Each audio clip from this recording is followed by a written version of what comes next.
अध्यक्ष महोदय, मी या केंद्र सरकारच्या धोरणामुळे शेतकरी कसा देशोधडीला लागलाय हे काही उदाहरणावरून मी आपल्या माध्यमातून सरकारच्या लक्षात आणून देऊ इच्छितो। सभापती महोदय, 7 डिसेंबर 2023 ला कांद्याच्या निर्यात बंदीचा निर्णय त्या ठिकाणी केंद्र सरकारने घेतला।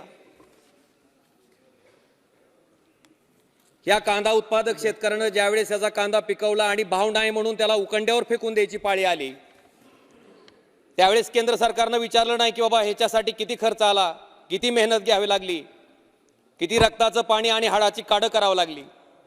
पण अध्यक्ष महोदय, ह्याच कांद्याला जेव्हा 50 रुपये 60 रुपयाच्या घरात दर येत होता, ताबडतोब केंद्र सरकारनं त्या ठिकाणी ह्या निर्यात बंदीचा निर्णय घेतला आणि त्या ठिकाणी कांद्याचा दर कोसळल्यामुळे कांदा उत्पादक शेतकरी अडचणीत आला। अध्यक्ष महोदय, हीच शेतकऱ्याचं उत्पन्न दुप्पट करायची नीती का केंद्र सरकारची? मी म्हणतो शेतकऱ्याचं उत्पन्न तर दुप्पट झालं नाही, पण उत्पादन खर्च मात्र दुप्पट झालाय। जे DAPचं पोतं 485 रुपयाला मिळायचं खताचं, ते 1350 रुपयाला झालं।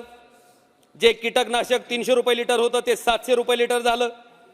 जे राऊंडअप तणनाशक त्या ठिकाणी 250 रुपये लिटरने मिळायचं ते 750 रुपये लिटर झालं। पूर्वी 1 एकर नांगरण जर करायची असेल तर शेतकऱ्याला 600 रुपये दर होता नांगरणाचा, तो 2000 रुपये त्या ठिकाणी झाला। म्हणजे अध्यक्ष महोदय, शेतकऱ्याचं पीक किंवा शेती करण्यासाठी लागणारा खर्च दुप्पट झाला, पण शेतकऱ्याचं उत्पन्न काही त्या ठिकाणी दुप्पट झालं नाही। सभापती महोदय, सोयाबीन शेतकऱ्याच्या उत्पादक शेतकऱ्याची सुद्धा तीच परिस्थिती आहे। या सोयाबीनचा भाव 11,000 रुपये क्विंटल होता। केंद्र सरकारनं पाम तेलावरचं आयात शुल्क कपात केलं। बर, पाम तेलावरचं आयात शुल्क कपात केलेलं एक वेळ समजू शकतो की गोरगरीब लोकांना पाम तेल स्वस्त मिळावं ही भूमिका असेल, पण सभापती महोदय, सोयाबीन आयात केल्यामुळं 11,000 रुपये क्विंटल ज्या सोयाबीनचा भाव होता तो 4,000 क्विंटल पर्यंत खाली आला। सभापती महोदय, 11,000चा भाव 4,000 आला असेल तर एका क्विंटल मागे एका शेतकऱ्याचं 6,000 रुपये नुकसान झालं। 5 एकरचा जरी शेतकरी धरला आणि 5 क्विंटल जरी एकरी उत्पादन पकडलं तर 5 25 आणि 25 क्विंटलला जर 6,000 रुपयाचा फटका त्या ठिकाणी शेतकऱ्याला बसत असेल तर किती लाख रुपयाचं शेतकऱ्याचं नुकसान झालं? 2-2 लाख रुपये, 2.5 लाख रुपये शेतकऱ्याचं नुकसान त्या ठिकाणी पडलेल्या भावामुळे झालं आणि त्या शेतकऱ्याला मात्र आपण वर्षाला 6,000 रुपये देऊन त्याचा सन्मान करतो। हाच प्रधानमंत्री किसान सन्मान का साहेब शेतकऱ्यांना? अध्यक्ष महोदय, आज दुधाच्या भावाच्या परिस्थिती सुद्धा तेच आहे। ज्या दुधाचे भाव गाईच्या 38 रुपये लिटर होते, आज तो भाव जवळपास 22 रुपयाच्या घरात आलाय। सभापती महोदय, ऊस उत्पादक शेतकऱ्याला सुद्धा आता कुठेतरी पैसे मिळायला चालू होते, चांगला भाव मिळाला असता आपण इथेनॉल निर्मितीवर त्या ठिकाणी बंदी आणली। माझी ह्या चर्चेच्या माध्यमातून केंद्र सरकारला विनंती आहे की नेमकी उत्पादित केलेल्या साखरेपैकी सामान्य माणसं साखर खातात किती? 15% साखर फक्त सामान्य माणसाला खाण्यासाठी लागते। बाकीची 85% साखर ही कॅडबरी असेल, कोका कोला असेल, ज्या मोठ्या मल्टीनॅशनल कंपनीज आहेत त्यांच्यासाठी वापरली जाते। मला वाटते फक्त 15% साखर सामान्य माणसाला लागते। तुम्ही हवं तर 15% साखर कारखानदारांना सांगून तेवढी रेशन कार्डवर द्या फ्री, पण अध्यक्ष महोदय, 85% व्यवसाय करणाऱ्या कॅडबरी, कोका कोला अशा कंपन्याला सवलतीच्या दरातली साखर का त्याचा दर कंट्रोल करताय? मला वाटतं ह्याच्या बाबतीत सुद्धा केंद्र सरकारनं कुठेतरी विचार करणं गरजेचं आहे। अध्यक्ष महोदय, शेतकऱ्याचं जगणं कुठेतरी केंद्र सरकारनं त्या ठिकाणी मान्य केलं पाहिजे। शेतकऱ्याने पिकवलेल्या वस्तूचा भाव वाढला की आपलं लक्ष त्या वस्तूवर जातं, त्याच्यावर नियंत्रण केलं जातंय। कांद्याचा त्या ठिकाणी निर्यात बंदीचा निर्णय घेतल्यामुळे द्राक्ष उत्पादक शेतकऱ्यांना त्या ठिकाणी बांगलादेशनं आपण जर बघितलं असेल तर आयात शुल्क त्या ठिकाणी लावलं। त्या द्राक्ष उत्पादक शेतकरी सुद्धा आज त्या ठिकाणी कमालीचा भाव पडल्यामुळे अडचणीत आलाय। जो शेतकरी शेती परवडत नाही म्हणून शेती मधनं आपला प्रपंच भागवायचा प्रयत्न करतो, आपला संसार चालवायचा प्रयत्न करतो, त्या शेतकऱ्यानं उत्पादित केलेल्या मालाला जर अशा पद्धतीनं सरकारी धोरणं कंट्रोल करत असतील तर अध्यक्ष महोदय त्याच पद्धतीनं अदानीच्या सिमेंटच्या एका पोत्याचा भाव 200 रुपये होता, तो 450 रुपयाला गेला. तिथं का केंद्र सरकार कंट्रोल करत नाही? डिझेलचा भाव किती होता, किती झाला, तिथं का केंद्र सरकार कंट्रोल करत नाही? मला वाटतंय स्टीलचा भाव काय होता, कुठे गेला, तिथं का केंद्र सरकार कंट्रोल करत नाही? म्हणजे इतर व्यावसायिकांना तयार केलेल्या मालाला मात्र केंद्र सरकार त्या ठिकाणी कंट्रोल करत नाही, पण शेतकऱ्यानं उत्पादित केलेल्या मालाला मात्र त्या ठिकाणी विविध प्रकारची शेतकरी मारक धोरणं आणून त्या ठिकाणी कंट्रोल करायचं काम आणि शेतकऱ्याला आत्महत्या करायला प्रवृत्त करायचं काम केंद्र सरकारच्या माध्यमातून होत आहे. सभापती महोदय, मी भाषण ऐकत असताना बऱ्याच गोष्टी ऐकल्या. मोठे मोठे हायवे झाले, आता आपण 5 ट्रिलियन इकॉनॉमीकडे वाटचाल करतोय. हे ऐकून इन्फ्रास्ट्रक्चरल डेव्हलपमेंट होते, आनंद आहे.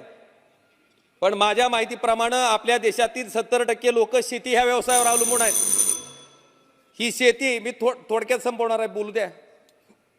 शेतकऱ्याच्या व्यथा कधी या सभागृहापर्यंत पासून केंद्र सरकारपर्यंत पोहोचू द्या. सभापती महोदय, ज्या शेतीवर शेती पिकली, शेतीच्या मालाला जर भाव असला तर व्यापार पेठेत जर बघितलं आपण तर डॉक्टरचा दवाखाना असू द्या, सोनाराचं दुकान असू द्या, सगळ्या गोष्टी त्या ठिकाणी जोरात चालू असतात. पण शेतकऱ्याच्या पिकवलेल्या वस्तूला जर भाव नसेल, दुष्काळ असेल तर सगळे व्यावसायिक त्या ठिकाणी माशा मारत बसलेले असतात. सभापती महोदय, आपल्या माध्यमातून केंद्र सरकार मला एकच विनंती करायची आहे की हे इन्फ्रास्ट्रक्चर डेव्हलपमेंट आपण जसं करताय त्याच पद्धतीनं नदीजोड प्रकल्प सुद्धा केंद्र सरकारनं महत्वाकांक्षी प्रकल्प म्हणून हाती घेतली पाहिजे. आज आपण बिहार सारखं राज्य आहे, आसाम सारखं राज्य आहे, ज्या राज्यामध्ये मोठ्या प्रमाणात महापूर येतंय, शेतीचं प्रचंड प्रमाणात नुकसान होत आहे. आणि दुसरीकडे राजस्थान सारखं राज्य आहे, महाराष्ट्रात सुद्धा काही भाग आहे जिथं दुष्काळी परिस्थितीमुळे शेती परवडत नाही म्हणून शेतकऱ्याला आत्महत्या करायची वेळ येते. मला वाटतं अशा दुष्काळी भागाकडे ते पाणी वळवण्याचं काम केंद्र सरकारनं त्या ठिकाणी केलं पाहिजे. सभापती महोदय, माझी विनंती आहे की मोठे हायवे आपण टोल मिळते म्हणून करताय, पण अशाच पद्धतीनं नदीजोड प्रकल्पासारखा महत्वाकांक्षी प्रकल्प केंद्र सरकारनं हाती घेऊन शेतकऱ्याच्या बाबतीत यथोचित असा निर्णय त्या ठिकाणी घ्यावा, ही विनंती मी या चर्चेच्या माध्यमातून करतोय. सभापती महोदय, मला एवढंच सांगायचं आहे की आज आता आपण श्वेतपत्रिका आणली, पण थोडी ईडीवर जर श्वेतपत्रिका आणली असती तर लक्षात आलं असतं. किमान काही नमुना म्हणून एखाद्या भाजपवाल्यावर, एकात्र भाजपवाल्यावर कारवाई करा की ईडीची, दाखवायला तरी निसती बाहेर जगाला, लोकाला की बाबा आमच्या सुद्धा लोकांचं चुकलं तर आम्ही त्यांना सोडत नाहीत. दुर्दैवानं आपण जर बघितलं असेल ईडीची कारवाई होती, एक माझा 2 मिनिटात संपवतो साहेब. ईडीची कारवाई होते, जसा तो ग्रस्त तुम्हाला सहयोग करायला तयार होतं तसं त्या चौकशीचं पुढं काय होतं, किती लोकांना ईडीच्या नोटिसा गेल्या आणि जसे ती लोक तुमच्या बरोबर राजकीय ह्याच्यात सहभागी झाली त्याच्यानंतर त्या ईडीच्या कारवाईचं काय झालं, मला वाटतं ह्याच्या बाबतीतली सुद्धा एक श्वेतपत्रिका या ठिकाणी सभागृहात ह्या गोष्टीवर सुद्धा चर्चा त्या ठिकाणी करणं गरजेचं आहे. सभापती महोदय, आज या ठिकाणी संपवतो सभापती महोदय. I am announcing next speaker. Kindly conclude. सभापती महोदय, फक्त एक महत्वाचा विषय आहे, मराठा समाज, धनगर समाज, कोळी समाज आणि मुस्लिम समाजाच्या आरक्षणाच्या बाबतीतला. सभापती महोदय, आता खाली राज्यात पण आपलं सरकार आहे, वर केंद्रात पण आपलं सरकार आहे. मी कायमस्वरूपी म्हणतोय की कुठल्याही समाजाच्या आरक्षणाला धक्का न लावता सगळ्या समाजाला जर न्याय द्यायचा असेल तर 50% आरक्षणाची मर्यादा ह्या ठिकाणी लोकसभेतच कायदा करून त्या ठिकाणी वाढवावी लागणार. ती मर्यादा त्या ठिकाणी वाढवायचं काम करून या सगळ्या समाजाला न्याय द्यायचं काम त्या ठिकाणी केंद्र सरकार